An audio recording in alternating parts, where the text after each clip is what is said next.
everyone, and welcome, ladies and gentlemen, to my latest Let's Play on YouTube. I am One Well Sheep yet again, and today, oh no, a plane got shot, oh no, what seems to be going on? Welcome, ladies and gentlemen, to Sonic the Hedgehog Spinball on the Sega Mega Drive. I am One Well Sheep yet again, and this here, ladies and gentlemen, is a pinball adventure game that was released way back in 1993, and this is probably, this is one hell of a spin-off of the series, I'm gonna say that much. It's a very difficult, very frustrating game that I spent many an hour as a wee lad trying to play, and oh god, this options music is terrible. Let's turn it off, Jesus Christ. Now, this game's got a pretty good soundtrack, but the options music is just not one of those good tunes. I don't know why they went wrong with that options music. But anyway, like I said, this is a pinball adventure game, and for those of you who don't know what a pinball adventure game is, basically it's an adventure game where they try to merge gameplay mechanics from both a platformer and a pinball sort of deal, and because this is Sonic, you'd expect it probably to work out pretty damn well, don't you? Because Sonic the Hedgehog in and of itself is pretty pinball-y. He's pretty physics-based, momentum-based. You know, you just figure that a pinball game like this would be perfect for the Blue Bomber. But, I don't know, something about this game, something's wrong with it. And you want to know what's wrong with it? Well, its difficulty is what's wrong with it. Because this game, ladies and gentlemen, is ridiculously hard. Like, I'm not even joking. You will play this game, and you'll be like, oh no. Seriously, this is a really difficult game. But to do the basic controls anyway, you can use a D-pad to sort of control your momentum left ways or right ways a little bit. If you press the A or B buttons, you can choose to either flip a A or flip a B on each of these pinball boards. Or if you press the C button, you can flip up both flippers at the same time and send you flying in the air. I recommend doing both flippers because it's less likely for you to fall into pits if you use it, you know, ladies and gentlemen.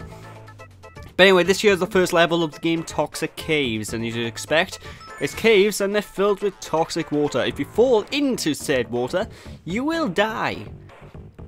You know, ladies and gentlemen, you will die if you jump into this water, but you do need to jump into this little rowy drum in order to get the Chaos Emerald, because this here takes place in Dr. Eggman's glorious new machine, the Vega Fortress. Now, the Vega Fortress is basically Dr. Eggman's way of roboticizing all his animals into becoming the robots that, you know, they're the robots that are going to be popping up pretty much all the time in the series, you know. And this is basically his major base of operations in that regard. So, what do we gotta do? Well, we gotta destroy his dreaded machine and stop his dreaded plan. Yes. But of course, yeah, as I said, this is definitely just a it's just a pinball game with Sonic the Hedgehog, to be honest. It's not too, it's nothing too special, you know. So why did I decide to do an LP of this game? Because it's just it's just a pinball game, isn't it? Well, they do a couple of things that both make me happy and make me really annoyed throughout the course of the game. So I figured I'm gonna show it off and give my thoughts on the whole thing as a whole, you know, because it's pretty fun. It's pretty fun, and it's probably extremely frustrating. Like, I kid you not, ladies and gentlemen, this is probably the most random game I own. It's very luck-based, and I know there's people out there that are good enough at the game to be able to get through it without any problems. I'm not one of those people, and if you're not one of those people who can just, you know, if you're not a Spinball wizard, if you will, then you're gonna have a lot of issues just getting through a single zone in this game, you know? This isn't a short level. This isn't a short game, long game, I should say. It's actually a pretty short one, but there's a lot of luck-based instances, I feel personally, you know, because it's a pinball game, there's always going to be a sense of randomness, and I've never liked these sort of pinball adventures for the most part, like Mario, one Mario pinball game, you know, it's stuff like that. I've never been a big fan of pinball adventure games where they try to combine an adventure with a pinball mechanic. It never really works out too well. This is probably the best attempt I've ever seen at it. but it's still kind of frustrating. Anyway, needless to say, this very first zone of the game, Toxic Caves, probably has my favorite song in the entire game. This music here is phenomenal! Oh! It makes me feel all tingly inside. I went a bit Dr. Claw then, sorry. Ooh, excuse me. But, yeah, this is one of my favorite songs in the game, and for the most part, this game's got a very good soundtrack, you know, ladies and gentlemen. It's very memorable. And we're going to be hearing a lot more of the songs later on, but you're going to have lots of music in this game stuck in your head for a long ass time if you play the game as long as I did for this LP. Because you will die. And you will die. And you will die, ladies and gentlemen. This is not an easy game. This is not for the faint of heart. This is probably one of the hardest games I ever owned, you know.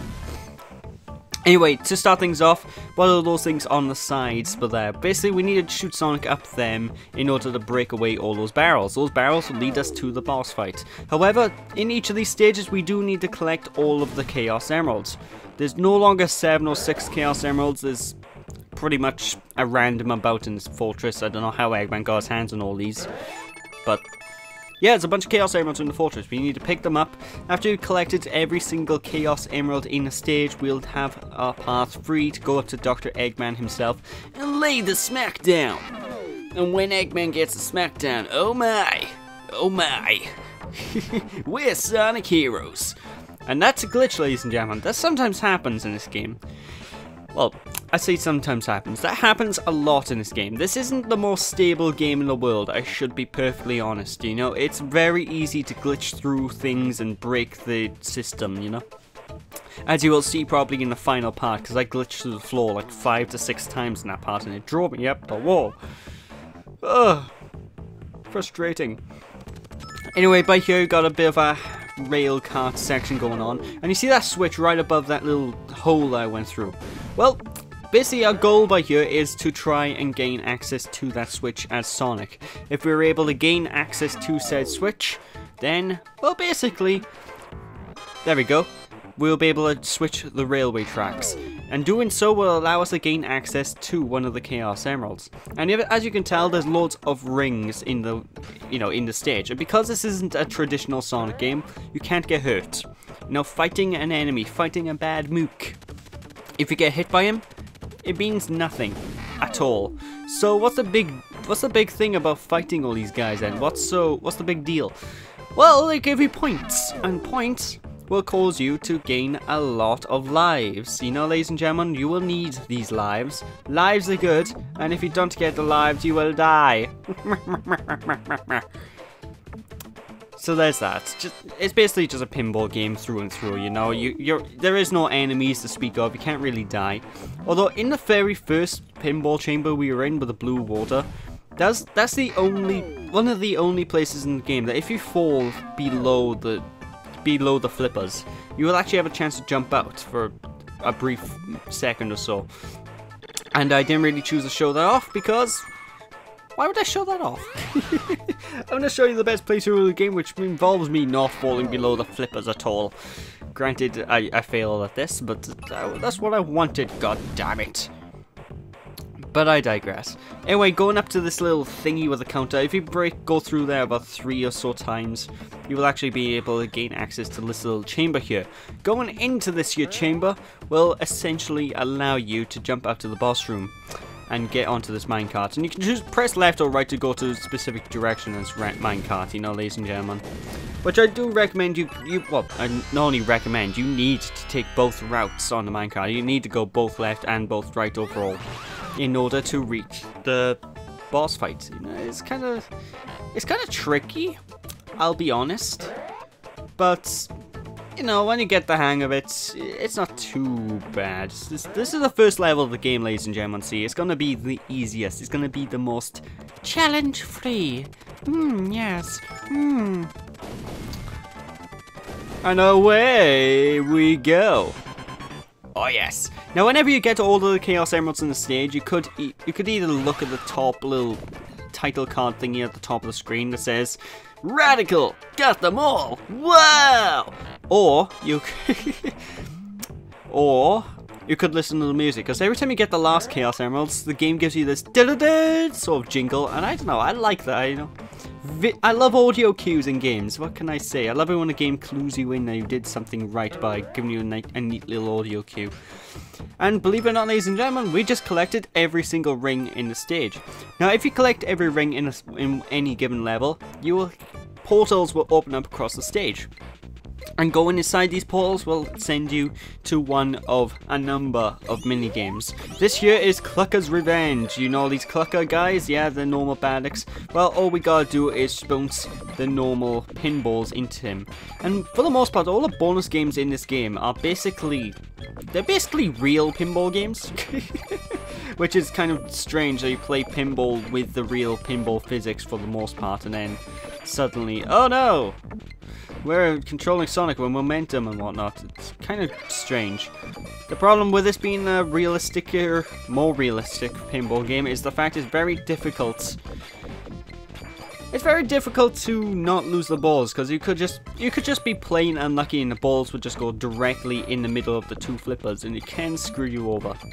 Also, if you look in the corners of the screen as well, you can actually see Sonic on the pinball table himself, sort of just looking down and playing. And later on, you can actually see, well, if you push the flippers, you can actually see him push the buttons himself. You can see his sprite move. And later on, you can actually see him follow the ball with his eyes as well, when there's like one ball for later bonus games. So it's kind of cool, you know. I kind of like this. A little bit of a meta game thing going on. However, unfortunately, it failed at the bonus game, but yay. Weak shot! Oh no! By the way, ladies and gentlemen, this is probably one of the most 90s games you'll ever see. What do I mean by that? I mean, there is 90s lingo everywhere. The top of the screen will basically shout loads of words and stuff at you. But, we're not really going to pay too much attention to that. It's time for the actual first boss of the game, ladies and gentlemen. This here is Scorpion. Well, either way, it's Eggman Scorpion Robot, and all you need to do is jump inside the tail by here, and oh my god, this thing is nightmare-inducing. I got nightmares against this thing as a kid. Oh my god, it's terrifying. So if you notice on top of him, there's a bunch of buttons you can push. If you push those buttons, basically a load of rocks will come crumbling down and do a massive damage to him. But with that, he is done and dusted. That's the first level of the game complete. Yeah, move, Eggman. Alright. Seriously though, I love the soundtrack of this game, you know, with the exceptions of the options menu. Every song in this game is just amazing in its own right. And this minigame by here, there's a bunch of animals trapped inside those containers, and Dr. Eggman sort of in the middle of the room. What we gotta do here is be the most unlucky person on the planet.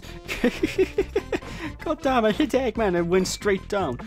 You basically need to free all of Sonic's animal critter friends from inside the pinball machine. And this game, ladies and gentlemen, doesn't take place in the canonical game universe of Sonic the Hedgehog. This takes place in the Archie comic universe, so you'll see a bunch of characters from the Archie comics and the old Sonic the Hedgehog Saturday morning cartoons just pop out of these containers when they eventually break open. You'll get Tails, the usual one.